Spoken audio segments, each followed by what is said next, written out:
ಇವತ್ತಿನ ಅಡುಗೆ ತುಂಬ ಸ್ಪೆಷಲ್ ಮತ್ತು ಸರ್ಪ್ರೈಸಿಂಗ್ ಆಗಿದೆ. ಇದರಲ್ಲಿ ಒಂದು ಟ್ವಿಸ್ಟ್ ಕೂಡ ಇದೆ.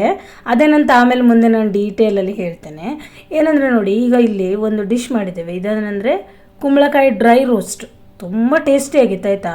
ತುಂಬ ಸ್ವಲ್ಪ ಕರಟಿ ಹೋಗಿತ್ತು, ಪರವಾಗಿಲ್ಲ, ಆದರೂ ಚೆನ್ನಾಗಿತ್ತು. ಆಮೇಲೆ ಇದರ ಜೊತೆಗೆ ಸ್ವಲ್ಪ ಬಿಸಿ ಬಿಸಿ ಕಡಲೆ ಬೋಂಡ, ಕಡಲೆ ವಡೆ ಅಂತ ಹೇಳ್ಬೋದು, ಚೆನ್ನಾಗಿತ್ತು.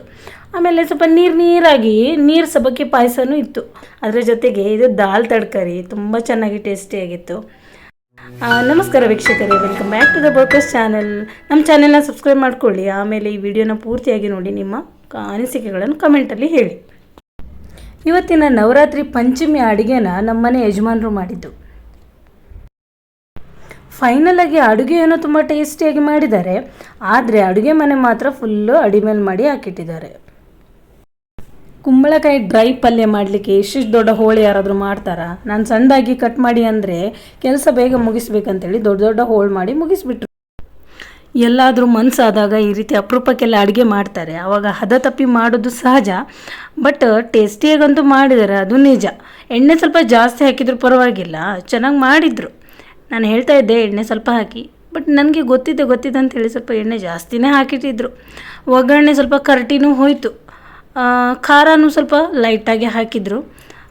ಹೋಳೆಲ್ಲ ಕಟ್ ಮಾಡಿ ಹಾಕಿದ್ದಾರೆ, ದೊಡ್ಡ ದೊಡ್ಡ ಹೋಳುಗಳು.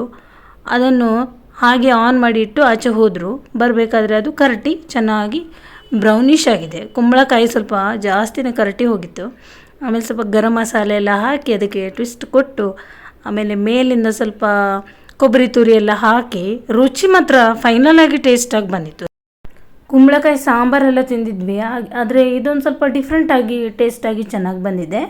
ಆಮೇಲೆ ಅದ್ರ ಜೊತೆಗೆ ದಾಲ್ ತಡ್ಕ, ಎಮ್ಮಿ ದಾಲ್ ತಡ್ಕ, ಇದನ್ನು ಸೂಪರಾಗಿ ಟೇಸ್ಟಿಯಾಗಿ ಬಂದಿದೆ. ಇದನ್ನು ಆಲ್ಮೋಸ್ಟ್ ಕರೆಕ್ಟಾಗಿ ಮಾಡಿದ್ದಾರೆ. ಇದರ ಜೊತೆಗೆ ಉದ್ದಿನಬೇಳೆ ಮತ್ತು ಕಡಲೆಬೇಳೆ ನೆನೆ ಹಾಕಿಟ್ಟಿದ್ದಿತ್ತು, ಅದರಿಂದ ಬೋಂಡ ಮಾಡಿದರು, ವಡೆ. ಕೊತ್ತಂಬರಿ ಸೊಪ್ಪು, ಹಸಿಮೆಣಸು, ಕೊಬ್ಬರಿ ತುರಿ, ಉಪ್ಪು ಎಲ್ಲ ಹಾಕಿ ಎಣ್ಣೆ ಬಿಸಿ ಮಾಡಿ ಅದರಲ್ಲಿ ಬೋಂಡ ಕರೆದು ಗರಿಯಾಗಿ ಬೋಂಡ ಮಾಡಿ ಕೊಟ್ಟಿದ್ದರು. ಉಪ್ಪು ಸ್ವಲ್ಪ ಕಡಿಮೆ ಆಗಿತ್ತು, ಆದರೂ ಟೇಸ್ಟ್ ಅಂತೂ ಪರವಾಗಿಲ್ಲಪ್ಪ, ತುಂಬ ರುಚಿಯಾಗಿ ಬಂದಿದೆ ಬೋಂಡ. ಊಟದ ಜೊತೆ ಈ ಬೋಂಡ ಸ್ವಲ್ಪ ಸೈಡ್ ಡಿಶ್ ಆಗಿ ತುಂಬ ಟೇಸ್ಟಿ ಅನಿಸುತ್ತೆ ಅಲ್ವಾ. ಆಮೇಲೆ ನಮ್ಮ ಸಬ್ಬಕ್ಕಿ ಪಾಯಸ, ಇದು ಮಾತ್ರ ನೀರಾಗಿತ್ತು, ಲೋಟಕ್ಕೆ ಹಾಕಿ ಕುಡಿಬೇಕಾಯಿತು. ಯಾಕಂದರೆ ನೀರು ಜಾಸ್ತಿ ಹಾಕಿದರು, ಹಾಲಿನ ಜೊತೆ ಸ್ವಲ್ಪ ನೀರು ಆ್ಯಡ್ ಮಾಡಿ ಹಾಕಿದರು. ಪರವಾಗಿಲ್ಲಪ್ಪ, ಕುಡಿಲಿಕ್ಕೆ ಮಜವಾಗಿತ್ತು. ಸಕ್ಕರೆ ಎಲ್ಲ ಕರೆಕ್ಟಾಗಿ ಬ್ಲೆಂಡ್ ಆಗಿತ್ತು, ತುಪ್ಪ ಎಲ್ಲ ಹಾಕಿದರು, ಡ್ರೈ ಫ್ರೂಟ್ಸ್ ಎಲ್ಲ ಹಾಕಿದರು. ಅಂತೂ ಫೈನಲ್ ಪ್ಲೇಟ್ ಹೇಗಿತ್ತಂದರೆ, ಹಪ್ಪಳ ಇತ್ತು, ವಡೆ ಇತ್ತು, ಅದರ ಜೊತೆಗೆ ನಮ್ಮ ಕುಂಬಳಕಾಯಿ dry roast, super tasty dry roast. ಅದರ ಜೊತೆ ಬಿಡಿ ಬಿಡಿ ಅನ್ನ ಮಾತ್ರ ಬಸ್ದು ಮಾಡಿದ್ದು, ತುಂಬ ಚೆನ್ನಾಗಿ ಬಂದಿತ್ತು, ಬಿಡಿ ಬಿಡಿಯಾಗಿ ಬಂದಿತ್ತು. ಅದರ ಜೊತೆಗೆ ದಾಲ್ ತಡ್ಕ, ಯಮ್ಮಿ ದಾಲ್ ತಡ್ಕ, ಮೇಲಿಂದ ಸ್ವಲ್ಪ ತುಪ್ಪ, ಆಮೇಲೆ ನಮ್ಮ ಸಬ್ಬಕ್ಕಿ ಪಾಯಸ. ಇದು ನಾನು ಬೌಲಲ್ಲಿ ಸರ್ವ್ ಮಾಡಿದೆ. ಇದು ನೋಡಿ, ಟೇಸ್ಟಿಗಂತೂ ಏನು ಮೋಸ ಇಲ್ಲ, ನಿಜವಾಗ್ಲೂ ಹೇಳ್ತೇನೆ. ಅಪರೂಪಕ್ಕೆ ಮಾಡಿದರೂ ಕೂಡ ತುಂಬ ಟೇಸ್ಟಿಯಾಗಿ ಮಾಡಿದ್ದಾರೆ.